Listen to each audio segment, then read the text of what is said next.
Okay, ಚರ್ಚೆ ಮುಂದುವರಿಸ್ತಾ ಹೋಗೋಣ. ನನ್ನ ಜೊತೆ ಗೆಸ್ಟ್ಗಳು ಕೂಡ ಜಾಯ್ನ್ ಆಗಿದ್ದಾರೆ. ವೆಲ್ಕಮ್ ಮಾಡ್ಕೊಳ್ತೀನಿ. ಬಿಜೆಪಿ ವಕ್ತಾರ ದಿಲೀಪ್ ಗೌಡ ನಮ್ಮ ಜೊತೆ ಇದ್ದಾರೆ. ನಮಸ್ತೆ ಸರ್, ಕಾರ್ಯಕ್ರಮಕ್ಕೆ ಸ್ವಾಗತ ದಿಲೀಪ್ ಅವರೇ. ಇನ್ನು ಜೆಡಿಎಸ್ ವಕ್ತಾರಾಗಿ ರಾಜು ಗೌಡ ಅವರಿದ್ದಾರೆ, ನಿಮಗೂ ಕೂಡ ಕಾರ್ಯಕ್ರಮಕ್ಕೆ ಸ್ವಾಗತ ಸರ್. ಕಾಂಗ್ರೆಸ್ ವಕ್ತಾರಾಗಿ ದರ್ಶನ್ ಅವರಿದ್ದಾರೆ, ನಮಸ್ತೆ, ಕಾರ್ಯಕ್ರಮಕ್ಕೆ ಸ್ವಾಗತ. ದರ್ಶನ್ ಅವರೇ, ನಿಮ್ಮದೇ ಫಸ್ಟ್ ಓಪನಿಂಗ್ ಕಾಮೆಂಟ್ ತಗೊಳ್ಳೋಕ್ಕೆ ನಿರೀಕ್ಷೆ ಮಾಡ್ತೀನಿ. ಯಾರಿಗೆ ಹೇಳಿರ್ಬೋದು ಡಿ ಕೆ ಶಿವಕುಮಾರ್ ಅವರು? ನಿನ್ನೆ ಆ ಕಾರ್ಯಕ್ರಮ ಅವರ ಭಾಷಣವನ್ನು ನಾನು ನೋಡಿದೆ. ನಿನ್ನೆ ಒಕ್ಕಲಿಗ ಸಮುದಾಯದ ಏನು ಬಿಸ್ನೆಸ್ ಒಂದು ಕಾರ್ಯಕ್ರಮ ನಡೀತಾ ಇತ್ತು. ಉದ್ದಿಮೆದಾರರಾಗಿರ್ಬೋದು ಅಥವಾ ಸಾಧನೆ ಮಾಡಿರ್ತಕ್ಕಂಥ ಉದ್ದಿಮೆದಾರರಾಗಿರ್ಬೋದು, ಒಂದು ಬಿಸ್ನೆಸ್ಸಿಗೆ ಸಂಬಂಧಪಟ್ಟಂತಹ ಒಂದು ಕಾರ್ಯಕ್ರಮ, ಅದು ಪೊಲಿಟಿಕಲ್ ಕಾರ್ಯಕ್ರಮ ಮೊದಲಿಗೆ ಅಲ್ವೇ ಅಲ್ಲ. ಆ ಒಂದು ಭಾಷಣ ಮಾಡುವಾಗ ಈ ಒಂದು ಬಿಸ್ನೆಸ್ ಅನ್ನುವಂಥ ವಿಚಾರದಲ್ಲಿ ಡಿ ಕೆ ಶಿವಕುಮಾರ್ ಅವರು ಯಾವ ರೀತಿ ರಾಜಕೀಯ ಅವರಿಗಿದೆಯೋ ಅದೇ ರೀತಿ ಬಿಸ್ನೆಸ್ಸು ಅವರು ಕಣ್ಣಾರೆ ಕಂಡಿದ್ದಾರೆ. ಬಿಸ್ನೆಸ್ಸಲ್ಲಿ ಲಾಡ್ ಆಫ್ ಅಪ್ಸ್ ಆ್ಯಂಡ್ ಡೌನ್ಸ್ಗಳನ್ನು ಕಂಡಿರ್ತಾರೆ, ಮೋಸ ಮಾಡೋರು ಕಂಡಿರ್ತಾರೆ, ಒಳ್ಳೆಯವ್ರನ್ನೂ ಕಂಡಿರ್ತಾರೆ, ಆಪತ್ ಬಾಂಧವ್ರನ್ನು ಕಂಡಿರ್ತಾರೆ, ಆಪತ್ತಿಗೆ ಸಿಲುಕ್ಸೋರು ಕಂಡಿರ್ತಾರೆ. ಆರಂಭದಲ್ಲೇ ಡೈವರ್ಟ್ ಮಾಡ್ತೇವೆ, ರಾಜಕೀಯ ಸ್ಟೇಟ್ಮೆಂಟ್ ಅಲ್ಲ ರೀ ಅಂತ ಸುಳ್ಳು ಹೇಳಕ್ಕೆ, ಹಸಿ ಸುಳ್ಳು ಹೇಳಕ್ಕೆ ಶುರು ಮಾಡಿದ್ರು. ನಾನು ಸಂಪೂರ್ಣ ಈಗ ಅವರು ಇದನ್ನು ಹೇಳಿದ್ರು, ನಾಳೆ ನೋಡಿ ನನ್ನ ಮಾತು ಫುಲ್ ಬರಲ್ಲ, ಅರ್ಧ ಕಟ್ಟಾಗಿ ಏನೇನಾಗುತ್ತೆ ಅನ್ನುವಂಥದ್ದನ್ನು ಅವರು ಆ ಭಾಷಣದಲ್ಲೇ ಹೇಳಿದ್ರು. ಬೇಕಿರೋ ಆ ವಿಡಿಯೋನು ನೀವು ಹಾಕ್ಬೋದು. ಆದರೆ ಮೇಡಮ್, ಆ ಒಂದು ಯುವ ಉದ್ಯಮಿದಾರರಿಗೆ ನಿಮ್ಮ ಬದುಕಲ್ಲಿ ಬಹಳ ಮುಖ್ಯವಾಗಿ, ಯಾಕೆಂದರೆ ಒಂದು ಪೊಲಿಟಿಕಲ್ ವೇದಿಕೆಗಳು ಬೇರೆ ಆಗಿರ್ತದೆ ಅಥವಾ ಈ ರೀತಿಯಾದಂಥ ವೇದಿಕೆಗಳು ಬೇರೆ ಆಗ್ತದೆ. ನಾನು ಆ ಸನ್ನಿವೇಶವನ್ನು ಉಲ್ಲೇಖ ಮಾಡಿ ಹೇಳ್ತಾ ಇರೋದು, there is no diversion madam.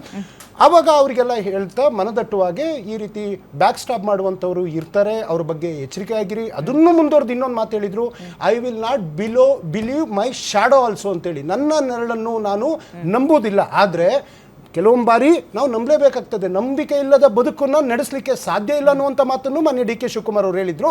ಆದರೆ ಟ್ರಸ್ಟ್ ಮಾಡುವಂಥ ಸಂದರ್ಭದಲ್ಲಿ ಟ್ರಸ್ಟ್ ಮಾಡಬೇಕು. ಅತಿಯಾದಂಥ ಟ್ರಸ್ಟ್ ಒಳ್ಳೆಯದಲ್ಲ, ಅದರಲ್ಲಿ ನಮ್ಮನ್ನು ಹಳ್ಳಕ್ಕೆ ತಳ್ಳುವಂಥ ಕೆಲಸಗಳು ಆಗ್ತದೆ. ಅದಕ್ಕೆ ಭಾಳ ಎಚ್ಚರಿಕೆಯಿಂದ ಇರಬೇಕು ಅನ್ನುವಂಥ ಕಿವಿ ಮಾತುಗಳನ್ನು ಒಕ್ಕಲಿಗ ಯುವ ಉದ್ಯಮಿದಾರರಿಗೆ ಹೇಳಿದ್ದು ಹೊರತು ಇಲ್ಲಿ ಜಾತಿಯ ವಿಚಾರ ಯಾಕೆ ಬರ್ತಾ ಇದೆ ಗೊತ್ತಿಲ್ಲ. ಯಾಕೆಂತಂದ್ರೆ ಅಲ್ಲಿ ನೀವೇ ಹೇಳಿದ್ರಲ್ಲ, ಅದು ಯಾವ ಒಕ್ಕಲಿಗ ಸಮುದಾಯದಲ್ಲಿ ಜಾತಿ ಇದೆ. ಆದ್ರೆ ಅವರು ಈ ಒಂದು ಸಮುದಾಯದಲ್ಲಿ ಬಹಳ ಕಷ್ಟ ಮೇಲೆ ಬರ್ತಾ ಇದ್ದೀರಾ. ಕೆಂಪೇಗೌಡರು ಬೆಂಗಳೂರನ್ನ ಕಟ್ಟಿದ್ದಾರೆ, ಅದೇ ಸಮುದಾಯದ ಪ್ರತಿನಿಧಿಗಳಾಗಿದ್ದೀರಾ, ಒಕ್ಕಲುತನ ಮಾಡುವಂತವರಾಗಿದ್ದೀರಿ ನೀವು. ಹಾಗಾಗಿ ಬಹಳ ಎಚ್ಚರಿಕೆ ಇರಬೇಕು. ಎಲ್ಲಾ ಉದ್ಯಮಗಳಲ್ಲೂ ಈ ರೀತಿ ಬ್ಯಾಕ್ ಸ್ಟಾಪ್ ಮಾಡುವಂತಹ ವಿಚಾರ ಇದೆ ಅನ್ನುವಂಥದ್ದನ್ನ ಸ್ವಂತ ಜನರೇ, ಸ್ವಂತ ಸಮುದಾಯದವರೇ ತಿವಿತಾ ಇದ್ದಾರೆ, ಒದಿತಾ ಇದ್ದಾರೆ. ಅವ್ರ ಸಮುದಾಯದವರಿಗೆ ಬೈಕೊಂಡಿದ್ದವರು ಮತ್ತೆ ಮುಂದುವರೆದ ಭಾಗ ಆಯ್ತು. Let us come to the politics madam. ತುಂಬ ಖುಷಿ ಆಗ್ತಾ ಇದೆ, ಯಾಕೆಂದರೆ ಇವತ್ತು ಎಷ್ಟೋ ಜನ ಮಹಿಳೆಯರು ಹೇಳ್ತಾ ಇದ್ರು, ನನಗೆ PCOD ಪ್ರಾಬ್ಲಮ್ ಇತ್ತು ಸರ್, ಥೈರಾಯ್ಡ್ ಪ್ರಾಬ್ಲಮ್ ಇತ್ತು ಸರ್, ಆರಾಮಾಗಿ ನಾನು ಸಣ್ಣ ಆದೆ ಸರ್, ತುಂಬ ಥ್ಯಾಂಕ್ ಯು ಅಂತ ಎಷ್ಟೋ ಜನ ಹೇಳ್ತಾ ಇದ್ರು. ನಿಮಗೆ PCOD ಪ್ರಾಬ್ಲಮ್ ಇರಲಿ, ಥೈರಾಯ್ಡ್ ಪ್ರಾಬ್ಲಮ್ ಇರಲಿ, 100% ನೀವು ಸಣ್ಣ ಆಗಬೇಕು, ಆರೋಗ್ಯದಲ್ಲೂ ಸಮೇತ ತುಂಬ ಚೇತರಿಕೆ ಆಗಬೇಕು ಅಂದರೆ ಪ್ರತಿದಿನ ನಮ್ಮ ಜೀನಿ ಸ್ಲಿಮ್ನ ಯೂಸ್ ಮಾಡಿ. ಅಲ್ಲಿ ಕುಮಾರಸ್ವಾಮಿಯವರ ಹೆಸರು ಬಂದಿರೋ ಕಾರಣಕ್ಕೋಸ್ಕರ, ಯಾಕೆಂದರೆ ನೀವು ರಾಜಕೀಯ ಚರ್ಚೆ ಮಾಡಬೇಕಾದ್ರೆ ರಾಜಕೀಯ ಚರ್ಚೆ ಮೇಡಮ್, ನಾನು ನೋಡಿದಾಗೆ ಅವರ ಭಾಷಣದಲ್ಲಿ ಹೇಳಿದಾಗೆ ಡಿ ಕೆ ಶಿವಕುಮಾರ್ ಅವರಿಗೆ ರಾಜಕೀಯದಲ್ಲಿ ಧರ್ಮರಾಯನ ಧರ್ಮತ್ವವೂ ಇದೆ, ಭೀಮನ ಬಲವೂ ಇದೆ, ಕರ್ಣನ ದಾನತ್ವವೂ ಇದೆ, ವಿದುರನ ನೀತಿಯೂ ಇದೆ, ಕೃಷ್ಣನ ತಂತ್ರವೂ ಇದೆ. ಯಾವ್ದು ಕಡಿಮೆ ಆಗಿದೆ ಹಂಗಾದ್ರೆ? ಆದ್ರೆ ಯಾವ್ದು ಕಡಿಮೆ ಆಗಿದೆ? ಆದ್ರೆ ಅವರಿಗೆ ಈ ಶಕುನಿಯ ಕುತಂತ್ರ ಬುದ್ಧಿಯನ್ನ ತಮ್ಮ ರಾಜಕೀಯ ಜೀವನದಲ್ಲಿ ಮಾಡಿ ಅವರಿಗೆ ಅರ್ಜುನನ ಗುರಿ ಮರೆತು ಬಿಟ್ರಿ. ಅರ್ಜುನನ ಗುರಿನೂ ಇದೆ ಮೇಡಮ್, ಖಂಡಿತವಾಗ್ಲೂ. ಗುರಿಗಳು ಎಲ್ಲ ಸೇರಿದಾಗ್ಲೇನೆ ಯಶಸ್ಸು ಅಂತ ಸಿಗುವಂಥದ್ದು. ಯಶಸ್ಸು ಅವರಿಗೆ ಬರುವಂತ ಸಂದರ್ಭದಲ್ಲಿ ಖಂಡಿತವಾಗ್ಲೂ. ಯಾವ್ದು ಮೈನಸ್ ಅಂದ್ರಿ? ಮೈನಸ್ ಹೇಳಲಿಲ್ಲ. ಯಾವ್ದು ಇಲ್ಲ ಹಂಗಂದ್ರೆ ಯಾವ್ದ್ರ ಕೊರತೆ ಆಗಿದೆ, ಅದಕ್ಕೋಸ್ಕರ CM ಆಗ್ತಾ ಇಲ್ಲ ಅವರು? ಮೇಡಮ್, CMನ ನಾನು ಇಲ್ಲಿ ಕೂತು ಹೇಳುವಂಥದ್ದಲ್ಲ, ನಮ್ಮ ಹೈಕಮಾಂಡ್ ಇದೆ. ನೀವು ಹೇಳ್ದಂಗೆ ಯಶಸ್ಸು ಇಷ್ಟು ಅಂಶಗಳನ್ನು ಒಳಗೊಂಡಿರಬೇಕು ಅಂತ ನಿಮ್ಮ ಡಿ ಕೆ ಶಿವಕುಮಾರ್ ಅವರು ಹೇಳಿದ್ರು, ಅದನ್ನ ನೀವು ಕೂಡ ಹೇಳಿದ್ರಿ. ಅಲ್ಲಲ್ಲ, ನೀವು ಹೇಳ್ದಂಗೆ ಅದೇ ಧರ್ಮರಾಯನ ಧರ್ಮತ್ವ ಹೇಳ್ತೀನಿ.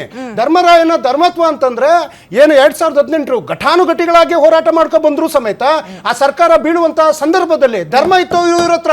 ಅಮೆರಿಕಕ್ಕೆ ಹೋಗಿ ಡಿ ಕೆ ಶಿವಕುಮಾರ್ ಅವರು ಕೂತ್ಕೊಳ್ಳಿಲ್ಲ. ಮುಂಬೈ ಹೋಟೆಲ್ಗೆ ಹೋಗಿ ನನಗೊಂದು ಧರ್ಮ ಇದೆ, ನನ್ನ ಈ ಸರ್ಕಾರ ಉಳಿಸ್ಕೋಬೇಕು ಅಂತ ಹೋರಾಟ ಮಾಡಿದ್ರು. ಹಾಗೂ ಏನಾದ್ರು ಅವಕಾಶಗಳು ಬಂದಾಗ ಅವರು ಕರ್ಣನಾಗೆ ಪಕ್ಷದ ಜೊತೆ ನಿಂತಿದ್ದಾರೆ.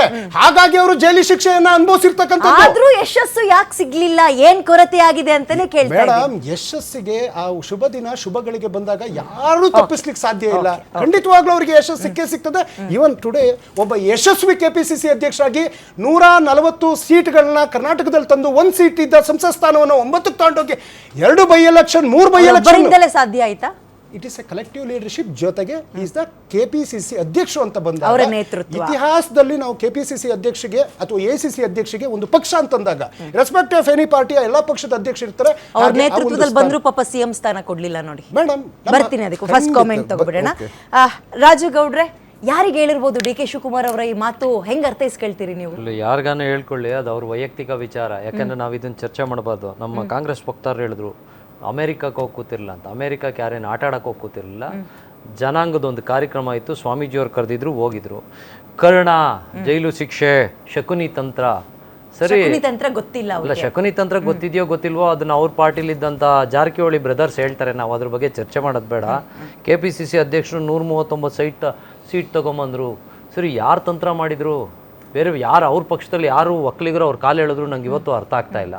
ಏನು ವೈಯಕ್ತಿಕವಾಗಿ ಹೇಳ್ಬೇಕು ಅನ್ನೋ ನಾನು ಕುಮಾರಸ್ವಾಮಿ ಅವ್ರಿಗೆ ಹೇಳಿದ್ರಾ? ನನಗೆ ಗೊತ್ತಿಲ್ಲ ರೀ, ಅದನ್ನ ಅವ್ರು ಹೇಳಿ, ಓಪನ್ ಆಗಿ ಹೇಳಿ, ಅದ್ರಲ್ಲೇನಂತೆ. ಅವ್ರು ಬೋಲ್ಡ್ ಆಗಿದ್ದಾರೆ. DK ಶಿವಕುಮಾರ್ ಅವರು ಕರ್ಣನ್ ತರ ಜೈಲ್ಗೆ ಹೋಗಿ ಬಂದ್ರು. ಯಾರಿಗೋಸ್ಕರ ಜೈಲ್ಗೆ ಹೋಗಿ ಬಂದ್ರು? ಸುಮ್ನೆ ಯಾರನ್ನ ಜೈಲ್ಗೆ ಹಾಕ್ತಾರಾ? ಯಾರನ್ನ ಜೈಲ್ಗೆ ಹಾಕ್ತಾರಾ? ಈ ದೇಶದ ವ್ಯವಸ್ಥೆಯಲ್ಲಿ ಕಾನೂನು ಇಲ್ವಾ? ಅವರೇ ಹೇಳ್ತಾರಲ್ಲ ಕಾನೂನಿದೆ, ಪ್ರತಿಯೊಂದಕ್ಕೂ ಕಾನೂನಿದೆ ಅಂತ. ಕಾನೂನಿದೆ ಅಂದಮೇಲೆ ಹಂಗಾರೆ ಕಾನೂನನ್ನು ಗೌರವಿಸಲ್ವಾ?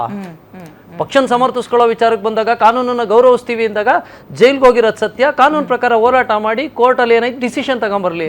ಕರ್ಣನ್ನದರ ಅಂದರೆ ಯಾರಿಗೋಸ್ಕರ ದಾನ ಮಾಡಿದ್ರು? ಜನತೆಗೋಸ್ಕರ ಜೈಲ್ಗೆ ಹೋದ್ರಾ? ಬ್ಲ್ಯಾಕ್ ಮನಿ ಇಟ್ಟಿದ್ದಾರೆ ಅಂತ ಅವ್ರು ಅರೆಸ್ಟ್ ಮಾಡಿದ್ರು.